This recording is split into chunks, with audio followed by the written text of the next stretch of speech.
मोदी यांनी आज इंडोनेशियाच्या संसदेला संबोधित केलं।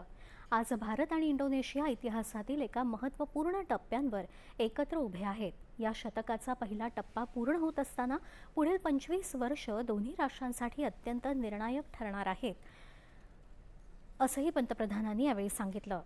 उभय देशातील सहकार्य हे केवळ दोन्ही राष्ट्रांच्या समृद्धीसाठीच नव्हे, तर प्रादेशिक आणि जागतिक शांतता आणि स्थैर्यासाठी योगदान देईल, असं त्यांनी सांगितलं।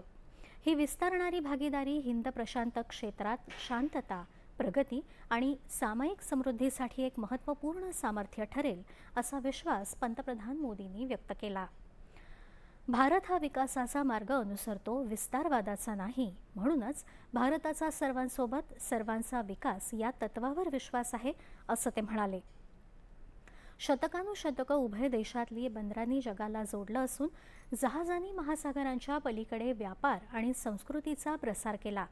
सागरी क्षेत्रात दोन्ही देशातील सामायिक भविष्यासाठी प्रचंड संधी आहेत, असं सांगत भारत इंडोनेशिया संबंध अधिक उंचीवर नेण्यासाठी हे क्षेत्र एक भक्कम आधार ठरू शकतं, असा विश्वास पंतप्रधानांनी व्यक्त केला। आणि यानंतरच्या बातम्या काही क्षणातच।